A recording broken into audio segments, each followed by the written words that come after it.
इसरो ने चंद्रयान 4 मिशन शुरू होने से कम 2 साल पहले ही चंद्रमा के दक्षिणी ध्रुव क्षेत्र में अपने लैंडर के उतरने के लिए एक स्थल की पहचान कर ली है। केंद्र सरकार ने चंद्रयान 4 मिशन को मंजूरी दे दी है। इस मिशन के तहत चंद्रमा के नमूने लाए जाएंगे। यह भारत का अब तक का सबसे जटिल चंद्रमा मिशन होगा। भारतीय अंतरिक्ष अनुसंधान संगठन के अध्यक्ष वी नारायण ने पहले ही कहा था कि हम चंद्रयान 4 के लिए 2028 का लक्ष्य रख रहे हैं।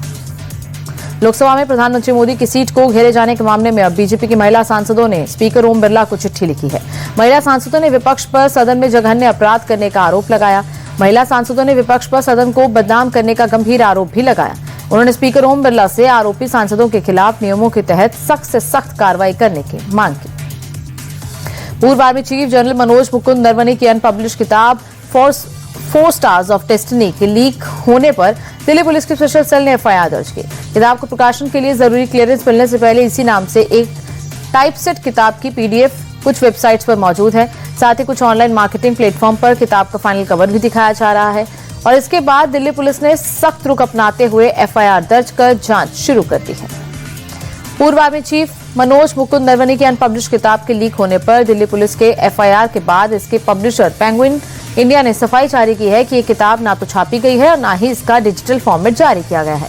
पेंगुइन इंडिया के मुताबिक पुस्तक का कोई भी संस्करण चाहे पूर्ण हो या आंशिक और किसी भी प्रारूप में जिसमें मुद्रित पीडीएफ या ऑनलाइन प्रतियां शामिल है, कॉपीराइट उल्लंघन माना जाएगा। अनधिकृत रूप से सामग्री के प्रसार के खिलाफ कानूनी कार्रवाई की जाएगी।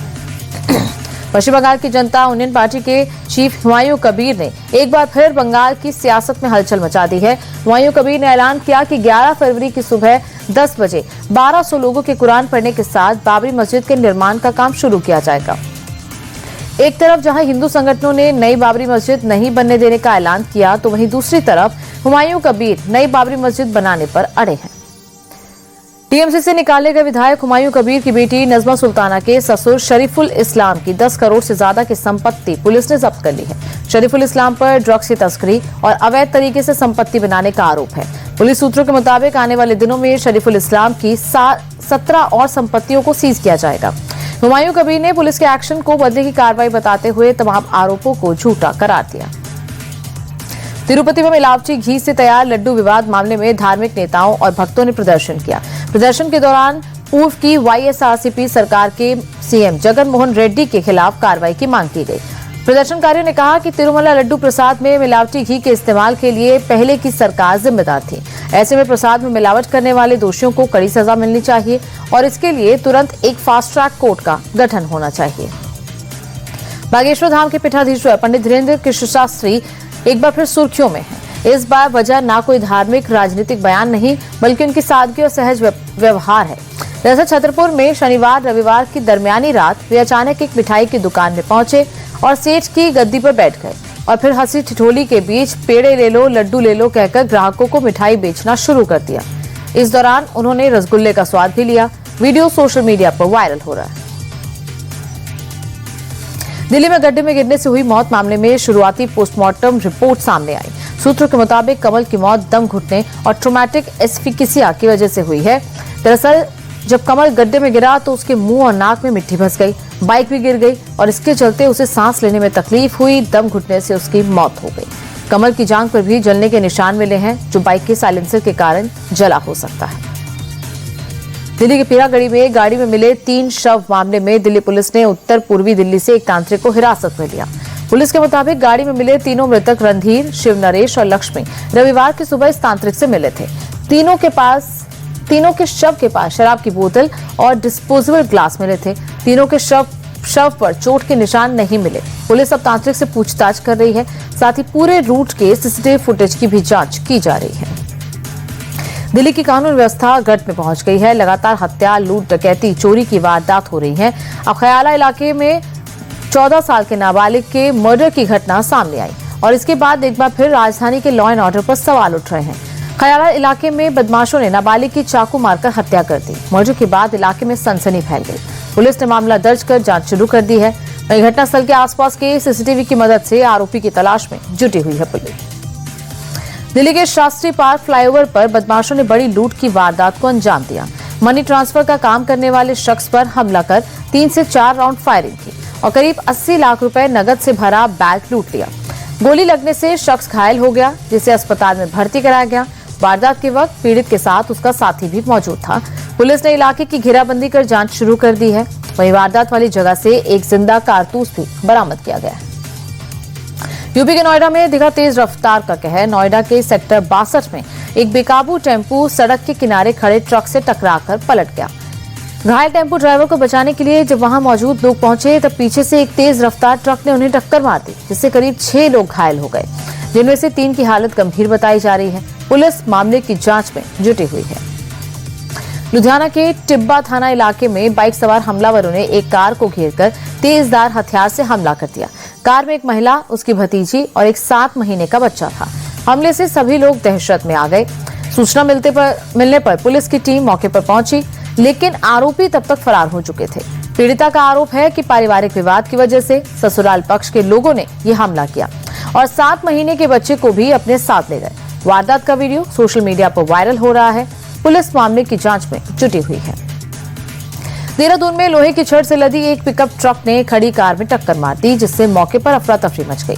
पूरी घटना का वीडियो वायरल हो रहा है, जिसमें देखा जा सकता है कि कैसे सामने से आ रहे पिकअप ट्रक ने पहले से खड़ी कार में टक्कर मार दी। हादसे के वक्त कार के पास खड़े लोग बाल बाल बच गए, लेकिन कार का शीशा टूट गया। सोनभद्र में गर्लफ्रेंड के साथ मॉल में शॉपिंग कर रहे शख्स की उस वक्त शामत आ गई जब वहां उसकी पत्नी पहुंच गई और इसके बाद कुछ ऐसा हुआ, उसका वीडियो वायरल हो रहा है। पहले दोनों महिलाओं के बीच तीखी नोकझोंक हुई, उसके बाद जमकर हाथापाई हुई। लोगों के बीच बचाव करने के बावजूद हंगामा होता रहा और इसी बीच युवक मौके से फरार हो गया। जयपुर में फूड एंड सेफ्टी डिपार्टमेंट की टीम ने एक मालवीय नगर में एक नामी रेस्टोरेंट पर छापा मारकर 50 लीटर फूड ऑयल और 40 किलो सड़े गले टमाटर नष्ट करवाए। टीम ने जब छापा मारा तो वहां काला हो चुका ऑयल में फ्रेंच फ्राइज तैयार किए जा रहे थे। ये स्वास्थ्य के लिए यहाँ काफी हानिकारक था और इसके साथ ही प्लास्टिक के कैरेट में सड़े गले टमाटर रखे हुए थे, जिनका इस्तेमाल बर्गर में होना था। जयपुर में मदीना डेयरी एंड बेकर्स पर छापा मारकर खाद्य सुरक्षा विभाग ने करीब 650 किलोग्राम नकली पनीर बरामद किया।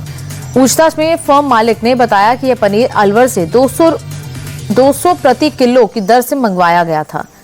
हालांकि पूछताछ में उसने स्वीकार किया कि पनीर को तेल और मिल्क पाउडर की मदद से तैयार किया गया था। पनीर का नमूना लेने के बाद अधिकारियों ने बरामद सभी पनीर को नष्ट कर दिया। महाराष्ट्र की डोंबिवली में आवारा कुत्तों की दहशत का एक चौंकाने वाला मामला सामने आया। सीसीटीवी में कैद तस्वीरों में दिख रहा है कि एक बच्ची जो स्कूल जा रही थी, उस पर कुत्तों ने अचानक हमला कर दिया, जिससे बच्ची घबरा गई और जान बचाने के लिए इधर उधर भागने लगी। बच्ची के चीखने चिल्लाने की आवाज सुनकर मौके पर सोसाइटी के गार्ड आ गए और इसकी वजह से बच्ची की जान बच पाई। घटना के बाद से लोगों में काफी नाराजगी है। छत्तीसगढ़ के धमतारी में एक शख्स के अंतिम संस्कार को लेकर जबरदस्त विवाद हो गया। गांव के रहने वाले जल सिंह नेताम ने 15 साल पहले ईसाई धर्म अपना लिया था। नेताम के निधन के बाद उनके परिवार ने उन्हें अपने घर के पिछवाड़े में दफना दिया। इसे लेकर वहां आदिवासी संगठनों ने बवाल मचा दिया और कहा कि उन्हें ईसाइयों के लिए निर्धारित स्थान पर दफनाया जाना चाहिए था। तब एसडीएम के आदेश पर शव को कब्र से निकलवाने के बाद ही गांव में शांति बहाल हो पाई। दिल्ली एनसीआर समेत पूरे उत्तर भारत में ठंड का असर कम हो रहा है। सुबह की हल्की ठंड के बाद दिन में लगातार पारा बढ़ रहा है। हालांकि पहाड़ों पर अभी भी हल्की बर्फबारी की चेतावनी है। मौसम विभाग के मुताबिक 15 फरवरी तक दिल्ली के मौसम में बहुत ज्यादा बदलाव नहीं होगा। कभी कभी आंशिक बादल छा सकते हैं। सुबह सुबह कुहासा रहने का अनुमान है। प्रसिद्ध अभिनेता गोविंदा ने एक बार फिर अपनी पत्नी सुनीता आहूजा के आरोपों का जवाब मीडिया में दिया। एक इंटरव्यू के दौरान सुनीता ने आरोप लगाया था कि गोविंदा ने अपने बेटे यशवर्धन के करियर के लिए कोई मदद नहीं की। इस पर गोविंदा ने कहा कि मैंने अपने परिवार के लिए राजनीति छोड़ दी क्योंकि मैं नहीं चाहता था कि मेरे द्वेष किसी भी प्रकार से मेरे पारिवारिक जीवन में दखल दें, खासकर मेरे बच्चों पर। मैंने नारियावाला से मेरे बेटे को गाइड करने के लिए कहा और उन्होंने उसे फिल्म मेकिंग के अलग अलग पहलुओं को सीखने में मदद की। ग्लोबल रेटिंग एजेंसी मूडीज ने भारतीय इकोनॉमी को लेकर नए अनुमान जारी किए हैं। मूडीज के अनुसार अगले वित्त वर्ष में भारत की जीडीपी 6.4% की दर से बढ़ सकती है। मूडीज ने कहा कि ये रफ्तार दुनिया की टॉप अर्थव्यवस्थाओं वाले G20 देशों के ग्रुप में सबसे ज्यादा होगी। इस बढ़त के पीछे मजबूत घरेलू खपत, सरकार के नीतिगत फैसलों और देश के स्थिर बैंकिंग सिस्टम को मुख्य कारण बताया गया है। ईडी ने अनिल अंबानी ग्रुप और उससे जुड़ी संस्थाओं के खिलाफ स्पेशल इन्वेस्टिगेशन टीम का गठन किया है। 40,000 करोड़ रुपए के बैंकिंग और कॉर्पोरेट फ्रॉड की जांच के लिए सुप्रीम कोर्ट के निर्देश के बाद एसआईटी को गठित किया गया। सुप्रीम कोर्ट ने मामले में निष्पक्ष और जल्द से जल्द जांच करने के लिए कहा है। एसआईटी को ईडी के एडिशनल डायरेक्टर लीड करेंगे। एम्प्लॉय प्रोविडेंट एंड ऑर्गेनाइजेशन अब जल्द ही नए मोबाइल ऐप के जरिए यूपीआई से पीएफ का पैसा निकाल सकेंगे। मार्च या अप्रैल में ईपीएफओ एक नया ऐप लॉन्च करने जा रहा है। नया ईपीएफओ ऐप उमंग ऐप से अलग होगा। साथ ही यूजर्स इस ऐप को भीम ऐप और दूसरे यूपीआई ऐप से भी लिंक कर सकेंगे। ईपीएफओ 100 डमी अकाउंट से इस ऐप का ट्रायल कर रही है और क्लिनिकल गड़बड़ियां दूर की जा रही है।